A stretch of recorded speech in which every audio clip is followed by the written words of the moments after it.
Stadium bulletin co-powered by Only Watches এবং JIS University Transforming Education সহ-নিবেদক Jack অলিভল, Eastern India's largest selling Ayurvedic herbal body oil।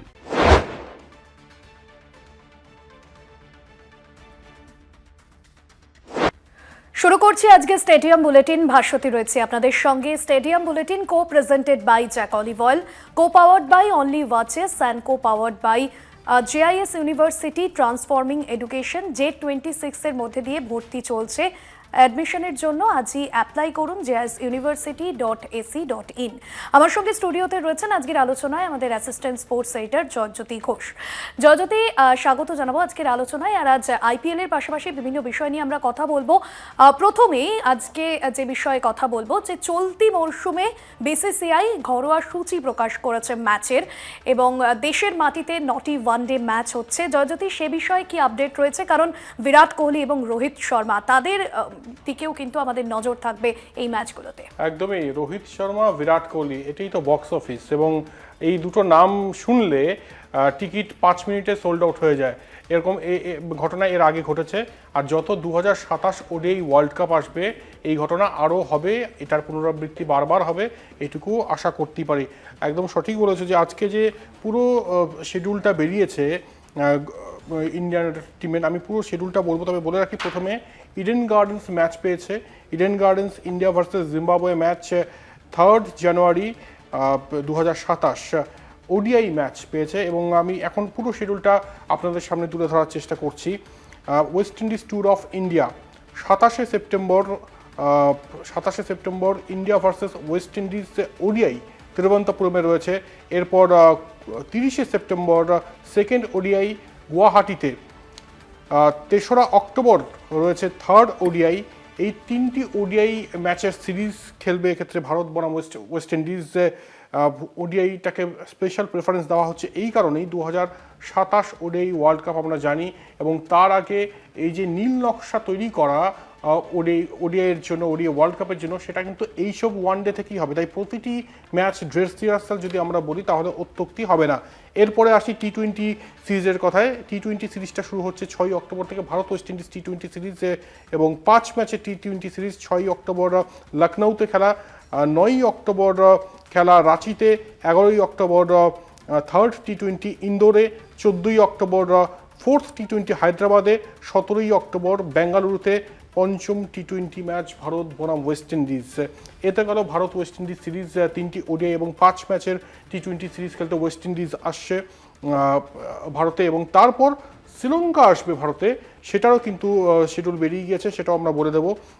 3টি ODI এবং 3টি T20 ম্যাচের শিডিউল বেরিয়েছে, এবং প্রথম ওডিআই 13 ডিসেম্বর দিল্লিতে, 16 ডিসেম্বর সেকেন্ড ওডিআই বেঙ্গালুরুতে। ভালো খবর এটাই যে বেঙ্গালুরু আবার কিন্তু সেই ইন্টারন্যাশনাল ম্যাচ পাওয়া শুরু করেছে। ভেঙ্কটেশ প্রসাদকে অবশ্যই বাহবা দিতে হবে, আবারও নর্মালাইজ করে দিয়েছে, IPL হচ্ছে, ইন্টারন্যাশনাল ম্যাচও পেয়েছে।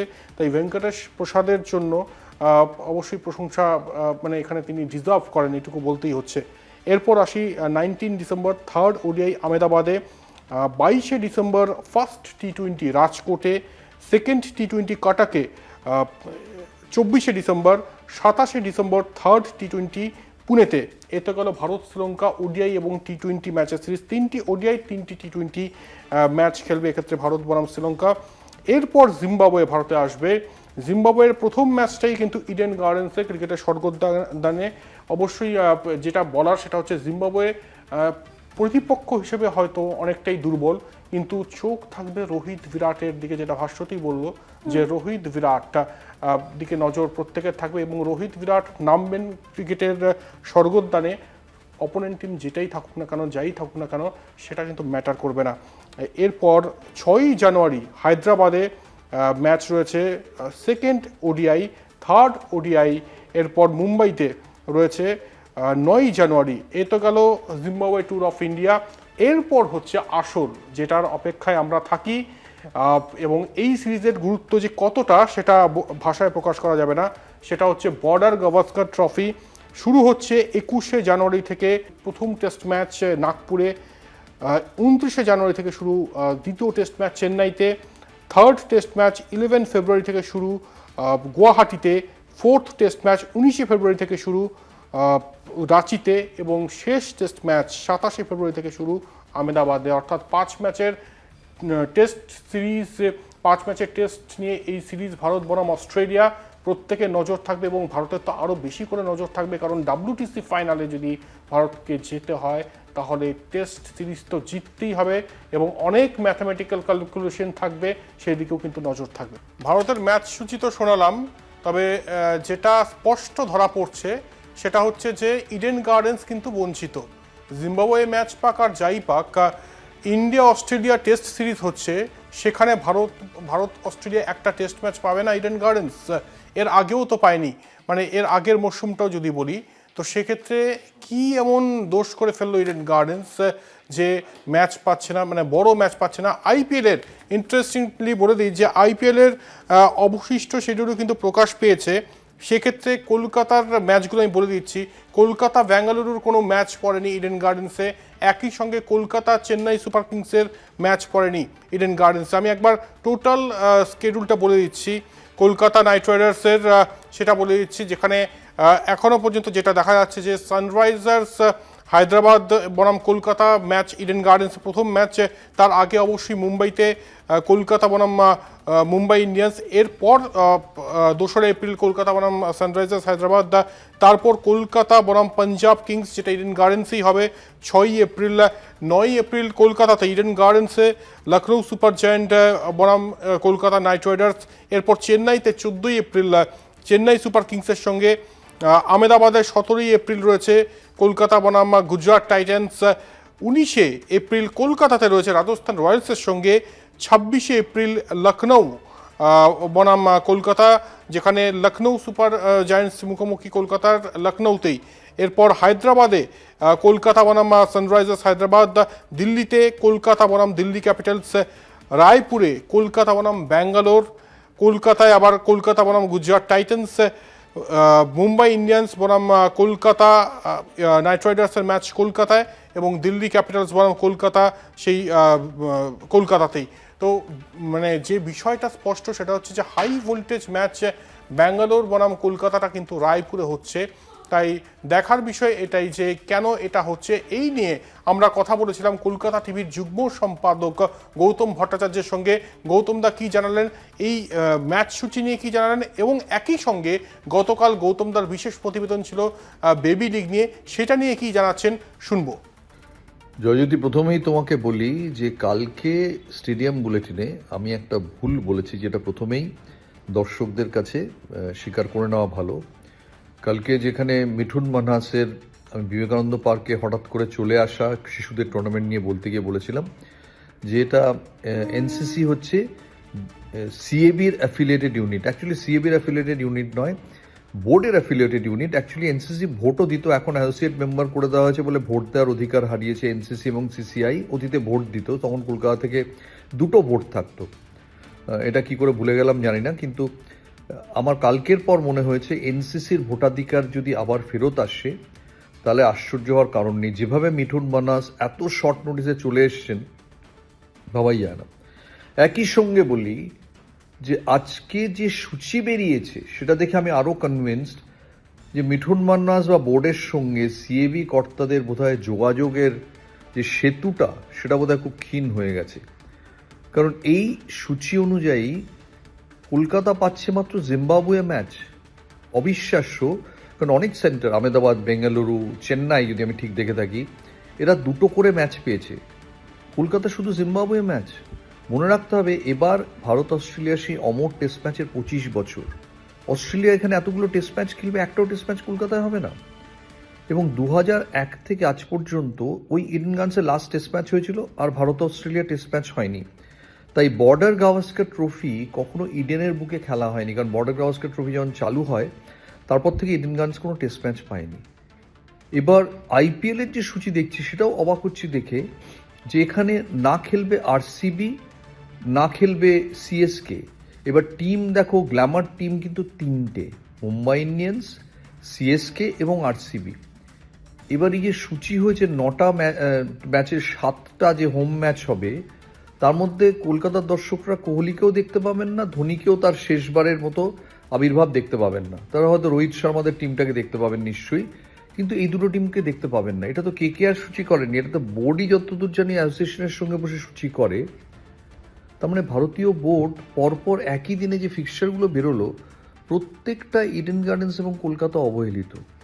এবার তুমি বলতে পারো যে আমি কি চোখের সামনে দেখেছি ইয়ে করতে, দেখিনি, কিন্তু ফিক্সচার তো তাই বলছে যে এতগুলো ম্যাচ তুমি পাচ্ছ মাত্র জিম্বাবুয়ে ম্যাচ, একটা অস্ট্রেলিয়া টেস্ট ম্যাচ পাচ্ছ না, যেখানে তুমি সাউথ আফ্রিকার সিএবি কর্তারা অনেকেই বলবেন যে আমরা এখন বাই রোটেশন হয়।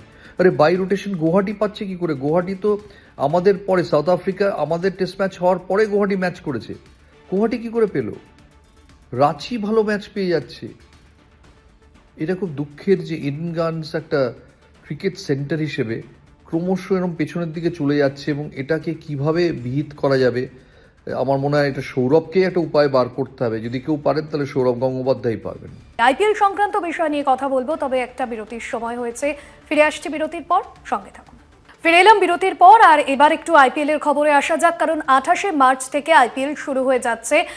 জয়জ্যোতি, আইপিএল এর শুরুতে বিসিসিআই এর কি পরিকল্পনা থাকছে? শুনছিলাম যে উদ্বোধনী যে অনুষ্ঠান গত মরশুমে যেটা হয়েছিল ইডেন গার্ডেন্সে, জমকালো অনুষ্ঠান, এবছর নাকি সেটা হচ্ছে না। একদমই। তার আগে জানিয়ে রাখি কলকাতা টিভির দর্শকদের এবং কলকাতা টিভি ডিজিটালের দর্শকদের যে আইপিএল এর সময় নজর রাখুন কলকাতা টিভিতে স্টেডিয়াম বুলেটিনে, কারণ অনেক চমক থাকছে এবং গ্রাউন্ড জিরো রিপোর্টিংও থাকবে। ভাস্বতী থাকছে সঙ্গে সঙ্গে, গৌতম ভট্টাচার্য কলকাতা টিভির যুগ্ম সম্পাদক থাকবে, এবং আরও সারপ্রাইজ থাকছে, তাই অবশ্যই মিস করবেন না। আর তুমি যেটা বলছিলে প্রশ্ন, যে কোশ্চেনটা করেছিলে, সেটা আমি বলে রাখি যে বিসিসিআই একটা সিদ্ধান্ত নিয়েছে। আইপিএল ওপেনিং সেরিমনি প্রত্যেকবার হয়, জমকালো করে হয়। তুমি যেমনটা বললে, ইডেন গার্ডেন্সে হয়েছে, শাহরুখ খান এসে, শ্রেয়া ঘোষাল এসে দুর্ধর্ষ পারফরমেন্স দিয়েছেন। তবে বিষয় হচ্ছে যে এবার করা হচ্ছে না এই জন্যই যে গতবার যে মর্মান্তিক দুর্ঘটনাটা হয়েছে 4 জুন 2025, কেউ আমরা ভুলবো না। 11 জন প্রাণ হারিয়েছেন, 11 জন ক্রিকেট অনুরাগী, ক্রিকেট ফ্যান্স প্রাণ হারিয়েছেন। তাই তাদেরকে তাদের জন্য এই ত্যাগ স্বীকার কোনোভাবেই ওপেনিং সেরিমনি করা হবে না, এবং এটা তাদের প্রতি একটা সম্মান, একটা শ্রদ্ধার্ঘ্য বলা যেতে পারে। তবে এটুকু বলে রাখি যে বিসিসিআই এবং আইপিএল গভর্নিং কাউন্সিল এটা সিদ্ধান্ত নিয়েছে, যেটা দেবজিৎ সাইকিয়া বিসিসিআই সেক্রেটারি তিনি জানাচ্ছেন যে যেহেতু ওপেনিং সেরিমনি হচ্ছে না, ক্লোজিং সেরিমনিটা কিন্তু হবে 31শে মে। এখনও সম্ভাব্য ডেট হচ্ছে 31শে মে ক্লোজিং সেরিমনি হতে পারে। ক্লোজিং সেরিমনিতে কিন্তু সেই জমকালো অনুষ্ঠানটা হবে। এবং আরও একটা জানিয়ে রাখি যে যে জিনিসগুলো করতে চলেছে বিসিসিআই বা কর্ণাটক স্পোর্টস ক্রিকেট অ্যাসোসিয়েশন, ওই 11 জন যে মারা গিয়েছেন তাদের উদ্দেশ্যে 11টা ফাঁকা সিট রাখা হবে চিন্নাস্বামী স্টেডিয়ামে। অর্থাৎ ক্যাপাসিটি যাই থাকুক না কেন, সেই 11টা সিটের টিকিট বিক্রি হবে না। সেটা কিন্তু সম্মান জ্ঞাপন বা শ্রদ্ধার্ঘ্য। অবশ্যই আমি আবারও বলবো, ভেঙ্কটেশ প্রসাদ যেভাবে তার কার্যপ্রণালী চালাচ্ছেন অ্যাজ প্রেসিডেন্ট, সম্মান দিতেই হবে এবং অবশ্যই তাকে কৃতিত্ব দিতেই হবে যে তিনি এতটা ভাবছেন। এবং বলে রাখি যে এই যে ম্যাচ, ফার্স্ট ম্যাচ, তার আগে যে প্র্যাকটিসটা হচ্ছে, সেই প্র্যাকটিসে 11 নম্বর জার্সি পরে প্রত্যেকে প্র্যাকটিস করবেন। ম্যাচ ডেতে যেরকম যার জার্সি, সেই জার্সি পরে করবেন। তবে ম্যাচ ডের আগে যে প্র্যাকটিস সেশনটা হয়, সেখানে কিন্তু প্রত্যেক ক্রিকেটার 11 নম্বর জার্সি পরে খেলবেন, প্র্যাকটিস করবেন। তার একটাই কারণ, ওই 11 জনকে শ্রদ্ধার্ঘ্য নিবেদন। একদমই। এবং আমরা গত বছরই দেখেছিলাম জুনের একেবারে শুরুতে আরসিবি চ্যাম্পিয়ন হওয়ার পর যেভাবে যে মর্মান্তিক ঘটনার সাক্ষী থাকতে হয়েছিল চিন্নাস্বামী স্টেডিয়ামে, সেই স্টেডিয়ামেই এবারে উদ্বোধনী ম্যাচ হচ্ছে অবশ্যই। তবে উদ্বোধনী ম্যাচে কিন্তু সেভাবে জমকালো কোনো অনুষ্ঠান থাকছে না। তবে জয়জ্যোতি, কেকেআর এর ম্যাচ রয়েছে পরবর্তীতে, কেকেআর এর প্র্যাকটিস বা কেকেআর আজকে কি করলো সে বিষয়ে কি খবর পাচ্ছ? কি কি স্ট্র্যাটেজি দিয়ে নামছে এই মরশুমে কেকেআর? গত মরশুমটা তো সেভাবে ভালো যায়নি কেকেআর এর। একদমই, গত মরশুমটা খুব একটা ভালো যায়নি। আর তাই এই মরশুমে কিন্তু কোনো ভুল করলে চলবে না। আজিঙ্ক রাহানের উপর আবারও ব্যাংক করছে। তবে আমরা জানি হয়তো বকলমে ক্যাপ্টেন রিঙ্কু সিং, কারণ তাকে ভাইস ক্যাপ্টেন করা হয়েছে। আর এই মুহূর্তে প্রস্তুত হচ্ছে, আমি একটু জানিয়ে রাখি, রববেন পাওয়েল যুক্ত হয়েছেন কলকাতা নাইট রাইডার্স শিবিরে। মুম্বাইতে ওয়াংখেড়েতে আজকে প্র্যাকটিস শিবিরে তিনি যুক্ত হয়েছেন আমরা যা খবর পাচ্ছি। এবং আজকের যদি রুটিনটা বলি কলকাতা নাইট রাইডার্স ক্রিকেটারদের, সেটা হচ্ছে সকাল 9:30 থেকে 2টো পর্যন্ত ছিল প্লেয়ার এবং প্লেয়ারদের জন্য জিম সেশনটা খুব ইম্পর্টেন্ট যে কোনো ক্রিকেটারের ক্ষেত্রে। তারপর একটা বৈঠক হয় ফাস্ট বোলারদের নিয়ে দুপুর 3টের সময়। 3:45-এ ব্যাটারদের বৈঠক হয় এবং তারপর দল গিয়েছে প্র্যাকটিসে ওয়াংখেড়েতে, সেখানে প্র্যাকটিস চলছে। তবে ইন্টারেস্টিং হবে কোন উইকেটে খেলা হয়। 3 ধরনের উইকেট রয়েছে এখানে, কালো মাটির উইকেট, লাল মাটির উইকেট এবং মিক্সড উইকেট।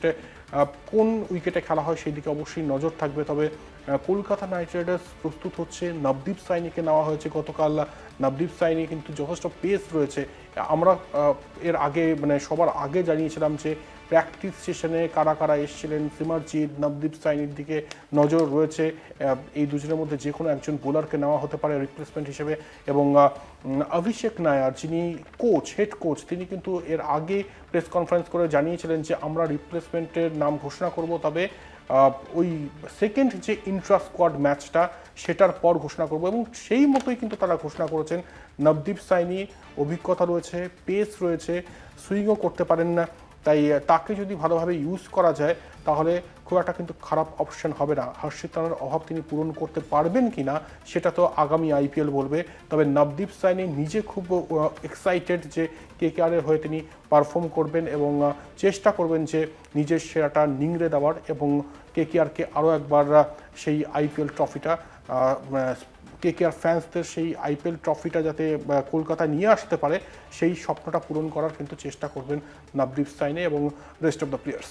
একদম গত মরশুমে এই নবদীপ সাইনি, যার কথা তুমি বললে যে তিনি কেকেআরে ফিরেছেন হর্ষিত রানার পরিবর্তে, সেক্ষেত্রে অনেকটাই লাভবান হবে কেকেআর। গত মরশুমে তিনি আনসোল্ড ছিলেন, সেক্ষেত্রে এবছর কেকেআরের ভাগ্য কোন দিকে যায় অবশ্য তা তো নজরে থাকবে। তবে এখন একটা বিরতির সময় হয়েছে, ফিরছি বিরতির পর, সঙ্গে থাকুন। ফিরে এলাম বিরতির পর। আর একটা বিষয় আইপিএল নিয়ে যখন কথা হচ্ছে, খুব জানতে ইচ্ছে করছে ইম্প্যাক্ট প্লেয়ার নিয়ে এক একজন এক একটা মতামত দিচ্ছেন। কি নিয়ে এত বিতর্ক জয়জ্যোতি ইম্প্যাক্ট প্লেয়ার?